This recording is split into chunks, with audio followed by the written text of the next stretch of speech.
Hallelujah. सभी को जय मसीह की।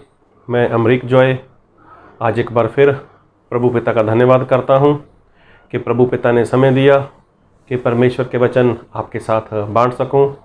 आप मेरे इस चैनल को सब्सक्राइब कर लें, साथ में जो बेल आइकन उसको टच कर लेना ताकि आने वाले वीडियो का नोटिफिकेशन, उसकी जानकारी आपको तुरंत मिलने पाए। और आप मेरे साथ इस वीडियो के अंत तक बने रहें। वीडियो पसंद आए तो शेयर करना, कमेंट करना, लाइक करना। नहीं पसंद आए तो कोई बात नहीं, आप डिसलाइक करना, लेकिन वीडियो को पूरा देखना। और आज मैं जो आपसे बात करने वाला हूँ, इस बात को बहुत ध्यान से सुनना, इस बात को बहुत ध्यान से समझना, क्योंकि आज एक बार फिर प्रभु परमेश्वर आपसे, मुझसे, हम सभी से वो बात करना चाहते हैं। तो बाइबल से एक वचन पढ़ूंगा आपके लिए, और मैं वचन पढ़ूंगा आपके लिए याकूब उसका 2 अध्याय उसका 10 वचन। क्योंकि जो कोई सारी व्यवस्था का पालन करता है परंतु एक ही बात में चूक जाए तो वह सब बातों में दोषी ठहर चुका है। तो देखो, बाइबल में लिखा है कि जो इंसान सारी बातों में परमेश्वर के वचन को मानता है, जो इंसान सारे परमेश्वर के वचन को मानता है और एक वचन को वो नहीं मानता, मतलब एक वचन में वो भूल जाता है, तो वो सारे ही बातों में क्या हुआ, दोषी ठहर गया। एक बार फिर वचन पढ़ूंगा, ध्यान से सुनना। याकूब उसका 2 अध्याय उसका 10 वचन। क्योंकि जो कोई सारी व्यवस्था का पालन करता है पर एक ही बात में चूक जाए तो वह सब बातों में दोषी ठहर चुका। क्योंकि जो सारी व्यवस्था को मानता है, व्यवस्था मतलब आज्ञा, हुक्म, जो सारे आज्ञा को मानता है पर एक आज्ञा में वो भूल कर गया, या उसने एक आज्ञा को नहीं माना, तो वो सारी में ही क्या हो गया, दोषी ठहर गया। तो ये वचन कहना क्या चाहता है, इस बात को बहुत ध्यान से सुनना। वचन है क्या? वचन है क्या? वचन कुछ और नहीं है, वचन परमेश्वर है। कैसे? एक वचन पढ़ूंगा आपके लिए, और मैं पढ़ूंगा प्रकाशित वाक्य उसका 19 अध्याय उसके 13 वचन। वह लहू छिड़का हुआ वस्त्र पहने है और उसका नाम परमेश्वर का वचन है। देखो, परमेश्वर का वचन, जो परमेश्वर का नाम है वो है परमेश्वर का वचन। और वचन के बारे में और पढ़ूंगा, यूहन्ना रचित सुसमाचार उसका 1 अध्याय और उसका 1 वचन। आदि में वचन था और वचन परमेश्वर के साथ था और वचन परमेश्वर था। तो देखो, आदि में वचन है, आदि में वचन था और वचन परमेश्वर के साथ था और वचन ही परमेश्वर है। तो वचन कौन? वचन परमेश्वर। सर से लेकर पांव तक जो है वचन वो परमेश्वर है। मतलब उत्पत्ति से लेकर प्रकाशित वाक्य तक जितनी भी आज्ञाएं परमेश्वर ने दी हैं वो क्या है? खुद परमेश्वर वचन है। और यदि इंसान वचन को मानता है लेकिन किसी एक बात को वो नहीं मानता, तो लिखा है बाइबल में, वो एक वचन ना मानने के कारण सारे वचन में, सारी आज्ञाओं में क्या हो गया? दोषी ठहर गया। किस कारण? कैसे?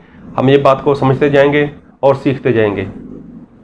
अभी जो आपका शरीर है, या जो मेरा शरीर है, या जो पूरे इस पृथ्वी के ऊपर जितने भी इंसान लोग हैं, सभी का जो शरीर है वो शरीर ऐसे नहीं बना। वो शरीर एक के बाद एक, एक के बाद एक, एक के बाद एक अंग से मिलकर बनता है। अंग के साथ एक दूसरे का जो रिश्ता है वो बना रहता है। जी हाँ, हमारे शरीर में कितने सारे अंग हैं, सभी अंग एक दूसरे से जुड़े हुए हैं। तो क्या इंसान कोई ऐसा बोल सकता है, मेरा हाथ दर्द करे तो कोई बड़ी बात नहीं, मेरा कान दर्द करे तो कोई बड़ी बात नहीं, मेरा पेट दर्द करे तो कोई बात नहीं, मेरे दांत दर्द करें तो कोई बात नहीं, या मेरा पाँव दर्द करे तो कोई बात नहीं? क्या बोल सकता है कोई? तो कोई नहीं बोल सकता। मतलब हम जितने भी लोग हैं, हमारे शरीर के अंदर जितने भी अंग हैं सभी एक दूसरे के साथ जुड़े हुए हैं, और सभी जुड़े हुए हैं और सभी जुड़कर मिलकर एक शरीर बनता है। तो देखो, किसी का हाथ दर्द कर रहा है, किसी का कान दर्द करता है, किसी का पेट दर्द करे या किसी का दांत दर्द करता है, तो जो पूरा शरीर है और भी जितने अंग हैं शरीर के, उन सभी का ध्यान किसके ऊपर रहता है? सिर्फ और सिर्फ उसी बात के ऊपर। मान लो किसी के हाथ में दर्द है या किसी के पैर में दर्द है या किसी के कान में दर्द है, तो बाकी शरीर खुशी नहीं करता, उसको आनंद नहीं है। किसी का पैर दर्द है तो सामने वाला ऐसा नहीं बोलता लाओ खाना खाता हूं मैं, पैर दर्द करता तो करने दो, कान दर्द करता तो करने दो, मैं तो खाना खाऊं नहीं। फिर पूरा शरीर बेचैन हो जाता है, पूरा शरीर वो दुखी होता है। ये समस्या क्यों आ गई, ये परेशानी क्यों आ गई? तो देखो, जो परमेश्वर का वचन है, परमेश्वर का वचन मतलब खुद परमेश्वर। अगर आप परमेश्वर के वचन को मानते हो, किसी ऐसे वचन को नहीं मानते या ऐसी बात को नहीं मानते जो आपको पसंद नहीं है, तो क्या परमेश्वर से बात से खुश होंगे? और जो परमेश्वर का जो वचन है, जो परमेश्वर का जो हमारे पास बाइबल है, ये खुद परमेश्वर का वचन है, खुद परमेश्वर है वचन। और लिखा है बाइबल में, आदि में वचन था, वचन परमेश्वर के साथ था और वचन ही परमेश्वर है, और वचन देहधारी हुआ। मतलब जिस तरह से आपका शरीर है, जिस तरह से मेरा शरीर है, हम सभी का शरीर है, ऐसा ही प्रभु यीशु मसीह शरीर लेकर इस संसार में आए। तो जब इंसान एक वचन को नहीं मानता, बाकी को मानता है, तो क्या परमेश्वर को आनंद आएगा? क्या परमेश्वर को खुशी आएगी? वचन परमेश्वर ने दिया इंसान के लिए, और वचन है जो, ऐसे नहीं बोल रहा मैं हवा में तीर नहीं मार रहा। जो वचन है ना, वचन एक दूसरे के साथ जुड़ा हुआ है। वचन का संबंध एक दूसरे के साथ है। आप प्रकाशित वाक्य पढ़ो, आप उत्पत्ति पढ़ो, आप पुराना नियम पढ़ो, पुराना करार, आप नया करार पढ़ो, तो दोनों का संबंध है। उत्पत्ति कब लिखा गया, प्रकाशित वाक्य कब लिखा गया, लेकिन दोनों का संबंध है। नया नियम कब लिखा गया, पुराना नियम कब लिखा गया, दोनों का संबंध है। मतलब ये जो परमेश्वर का वचन है, चाहे पुराना नियम चाहे नया नियम, ये क्या है? ये एक दूसरे के साथ जुड़ा हुआ है, एक दूसरे के साथ इसका कनेक्शन है। तो जब आप एक वचन को नहीं मानते, तो दूसरा जो वचन है तो आप उसको भी नहीं मान सकते। कैसे, वो भी देखेंगे। प्रभु यीशु मसीह ने, मतलब यहोवा ने, मतलब परमेश्वर ने एक आज्ञा दी कि तू किसी के घर का लालच मत कर, मतलब लालच मत कर। अभी ये आज्ञा है, लालच मन नहीं करना, लालच नहीं करना। तो देखो,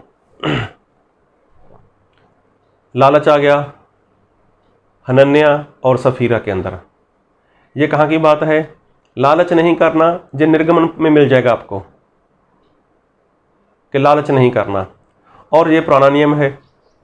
और नए नियम में बात करें, अपना जो हनन्याह और सफीरा, ये लोग कलीसिया के मेंबर बन चुके थे, कलीसिया में आ चुके थे।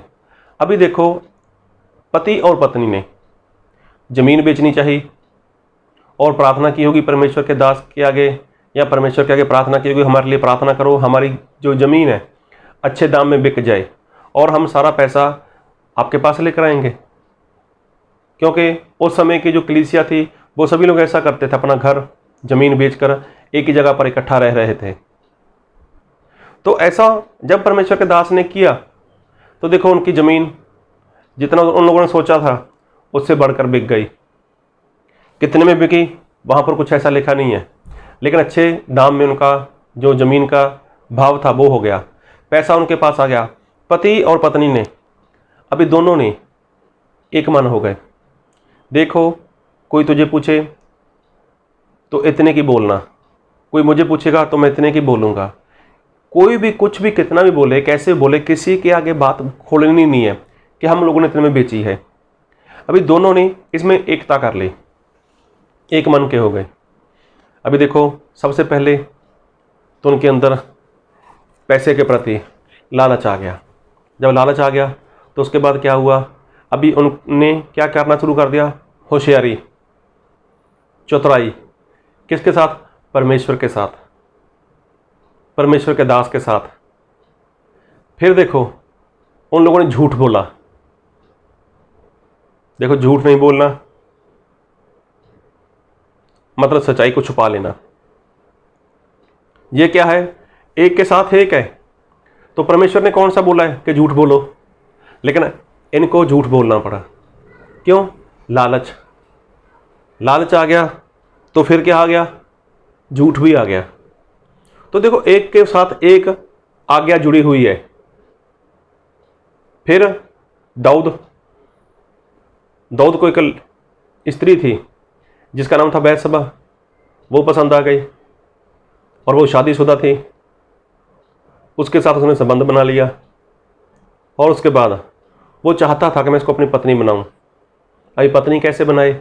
उसका तो पति जिंदा है, लेकिन देखो उसके अंदर लालच आ गई। लालच जब आया उसके अंदर तो उसने क्या करवा दिया? उसका पति का मर्डर करवा दिया, खून करवा दिया उसका। अभी देखो, वहाँ पर भी होशियारी आ गई, वहाँ पर भी चतुराई आ गई। इस तरीके से उसने काम किया, इस तरीके से उसने प्लान बनाया कि जिसकी वजह से उसको मर्डर करना पड़ा। तो देखो, वहाँ पर लालच, अगर लालच आया तो मर्डर हो गया, लालच आया तो होशियारी आ गई। मतलब ये सारी बातें एक के बाद एक होती हैं। मतलब आपके पास जितनी भी आज्ञा है, प्रभु यीशु मसीह ने जो आज्ञा दी ना निर्गमन में, वहाँ पर देखो ज़्यादातर लोग बोलते हैं 10 आज्ञा। चलो 10 आज्ञा देख लो, 10 आज्ञा एक दूसरे के साथ उनका कनेक्शन है। तो बाइबल में लिखा है कि मेरे सन्मुख तेरे लिए दूसरा देवता नहीं होना चाहिए। ये प्रभु यीशु मसीह की आज्ञा है। तो जिसके पास देवता नहीं होगा, कोई ऐसा नहीं होगा। मैं वचन पढ़ी देता हूँ आपके लिए, और मैं पढ़ूंगा आपके लिए निर्गमन कूच उसका 20 अध्याय, और मैं पढ़ूंगा आपके लिए उसके 3 वचन। तू मुझे छोड़ दूसरों को ईश्वर करके ना मानना। देखो, मुझे छोड़ दूसरे को ईश्वर करके नहीं मानना। फिर दूसरी आज्ञा में लिखा है निर्गमन 20 कूच 20 उसका 4, तू अपने लिए कोई मूर्ति खोद कर ना बनाना। अभी देखो, ये आज्ञा है, तू अपने लिए कोई मूर्ति खोद कर मत बनवाना। तो जो इंसान पहली आज्ञा मानेगा वो दूसरी भी आ जाएगी उसके साथ ही। जब उसके लिए कोई दूसरा ईश्वर है ही नहीं, जब उसके लिए दूसरा कोई ईश्वर है ही नहीं, तो फिर मूर्ति क्यों रखेगा अपने घर में? तो देखो, यहां पर भी एक आज्ञा दी ना परमेश्वर ने, तो उसके साथ दूसरी आज्ञा का कनेक्शन है। तो देखो, यहां पर पहली आज्ञा से लेकर आखिरी आज्ञा तक सभी आज्ञा एक दूसरे के साथ जुड़ी हैं, और आखिरी आज्ञा से लेकर पीछे तक चले जाओ तो सारी आज्ञा का एक दूसरे के साथ कनेक्शन है। तो इसलिए परमेश्वर बोलते हैं कि जो सारी व्यवस्था को मानता है, अगर एक में भूल जाए तो वो क्या है? वो सभी में दोषी ठहरा। एक बार फिर वचन पढ़ूंगा, याकूब उसका 2 अध्याय उसका 10 वचन। क्योंकि जो सारी व्यवस्था का पालन करता है परंतु एक ही बात में चूक जाए तो वह सब बातों में दोषी ठहर चुका। वो सारी बातों में दोषी ठहर चुका।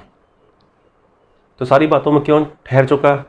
जबकि उसको एक में ठहरना चाहिए था, लेकिन ऐसा नहीं है, क्योंकि सारी आज्ञा एक दूसरे के साथ जुड़ी हैं।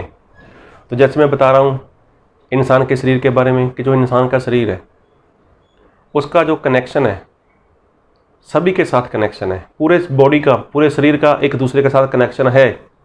हाथ का, पैर का, कान का, मुंह का, नाक का, कान का, गले का, आँख का, सभी का कनेक्शन एक दूसरे के साथ है।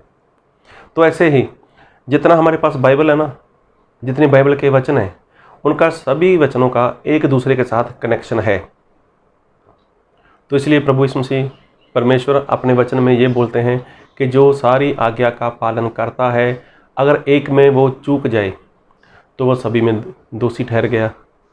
तो इसका मतलब जो इंसान लालच करेगा तो वो क्या करेगा, वो किसी का मर्डर भी करवा सकता है। जो इंसान लालच करेगा वो झूठ बोल सकता है, वो परमेश्वर से झूठ बोल सकता है, परमेश्वर के दास के साथ झूठ बोल सकता है, वो कुछ भी कर सकता है। तो देखो, परमेश्वर हमसे यही कहना चाहते हैं कि अगर आज्ञा मानते हो तो सभी आज्ञा मानो। आज्ञा मैंने दी है और मेरी आज्ञा ऐसी नहीं है कि एक के साथ एक का कनेक्शन ना हो। एक का एक के साथ कनेक्शन है, क्योंकि ये पूरा वचन क्या है, परमेश्वर है। और परमेश्वर ने इंसान को अपने स्वरूप के ऊपर बनाया है। तो जैसे आपका शरीर है वैसा ही शरीर परमेश्वर का भी होना चाहिए ना। फिर अगर आपके शरीर के किसी अंग को कोई तकलीफ है और पूरा शरीर बेचैन होता है, पूरा शरीर आपका दुखी होता है एक अंग के दुख की वजह से, तो जब परमेश्वर के वचन को आप सुनते हो और उसमें से सभी वचन को मानने का प्रयत्न करते हो लेकिन एक को नहीं मानते, तो फिर क्या होगा। जैसे एक बॉडी के जो अंग रहता है, शरीर का जो अंग रहता है, उसकी तकलीफ से पूरा शरीर बेचैन हो जाता है, दुखी हो जाता है। तो जब इंसान परमेश्वर के वचन की आज्ञाकारी नहीं करता, एक वचन को नहीं मानेगा, तो परमेश्वर को क्या आनंद मिलेगा। अरे वो भी तो दुखी होंगे ना। अरे वचन मेरा है, वचन मैंने दिया है, तो मेरा वचन मतलब खुद परमेश्वर। तो जैसे इंसान का शरीर वैसा ही तो शरीर परमेश्वर का भी होना चाहिए, क्योंकि उत्पत्ति में परमेश्वर ने लिखा कि आओ हम अपने स्वरूप के ऊपर इंसान की रचना करें। तो देखो, प्रभु यीशु मसीह ने यही बोला है कि जो इंसान मेरे वचन को मानता है वो सभी वचन को माने, सभी आज्ञा को पूरा करे। मान लो, एक बात बोलना चाहता हूँ, ऐसा होगा नहीं। देखो, स्वर्ग तो है, स्वर्ग तो पवित्र है, स्वर्ग में वहाँ पर स्वर्गदूत पवित्र हैं, तो मतलब वहाँ पर सब कुछ पवित्र है। अगर सोचो एक वहाँ पर ऐसा इंसान चला जाए, सोचना ऐसा होने वाला नहीं है। एक इंसान ऐसा है जो बोलता है मैं शराब पीता हूँ, बाकी मैं सब कुछ परमेश्वर के वचन के अनुसार करता हूँ, चलो मुझे जगह मिल जाए शराबी। एक शराबी इंसान वहाँ पर चला जाए, बेवड़ा इंसान स्वर्ग में चला गया। चलो एक इंसान ऐसा हो वहाँ पर कि चलो मैं सारी आज्ञा मानता हूँ, मैं नशा नहीं करता, मैं कुछ नहीं करता, ऐसा वैसा कुछ नहीं करता, तो मैं सिर्फ और सिर्फ झूठ बोलने की आदत है मुझे। एक इंसान वहाँ पर वो चला गया। तो एक इंसान ऐसा, अरे मैं तो सब कुछ अच्छे से करता हूँ, नशा मैं नहीं करता, झूठ मैं नहीं बोलता, लेकिन मुझसे गाली बोली जाती है, मुझे गाली बोलने की आदत है, तो वो भी चला गया वहाँ पर। अगर कोई ऐसा इंसान है जो जुआ खेलता है या जो लड़ाई झगड़ा करता है, जो बैर करता है, अगर ऐसे सभी लोग एक एक कर कर स्वर्ग में चले गए, तो क्या वहाँ पर स्वर्ग रहेगा?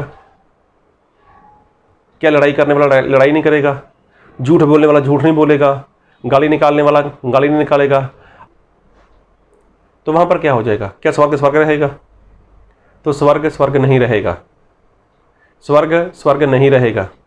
वहाँ पर एक शराब पीने वाला इंसान होगा, झूठ बोलने वाला इंसान होगा, गाली गलौज करने वाला इंसान होगा, बैर करने वाला इंसान होगा, तो कितने सारे लोग हो जाएंगे वहाँ पर सिर्फ एक वचन ना मानने की वजह से। तो क्या वो स्वर्ग रहेगा? इसीलिए परमेश्वर ऐसा बोलते हैं कि मेरे स्वर्ग में कोई आना चाहे तो क्या करे, सिर्फ और सिर्फ उसको सारी आज्ञा को ही पालन करनी है। और क्यों करनी है? क्योंकि सारी आज्ञा एक दूसरे के साथ जुड़ी हुई है, सारी आज्ञा का संबंध एक दूसरे की आज्ञा के साथ है, मतलब उनका कनेक्शन है।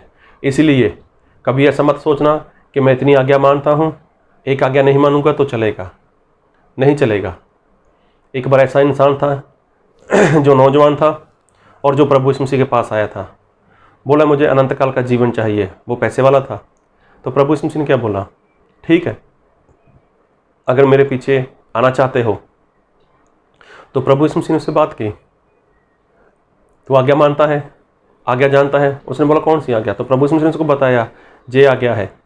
अभी प्रभु यीशु मसीह बता ही रहे थे, तो उसने क्या बोला, मैं ये सारी आज्ञाएं अपने बचपन से पूरी करते आया हूँ। तो प्रभु ने बोला ठीक है, तेरे में एक बात की कमी है, तेरे में एक बात का घाटा है, अपना सब कुछ बेच और लोगों में बांट दे और मेरे पीछे चल। अभी देखो वो इंसान नहीं आ पाया, क्यों? क्योंकि उसके अंदर लालच भरा हुआ था, खुद के पैसे के लिए लालच था उसके अंदर। तो ऐसे लोग परमेश्वर के राज्य से बाहर जा सकते हैं, जो सभी आज्ञा तो मानते हैं लेकिन एक आज्ञा नहीं मानते। तो आप किन में से हो? क्या आप सभी आज्ञा को मानते हो? क्या सभी आज्ञा को जानते हो? अगर जानते हो तो मानते हो?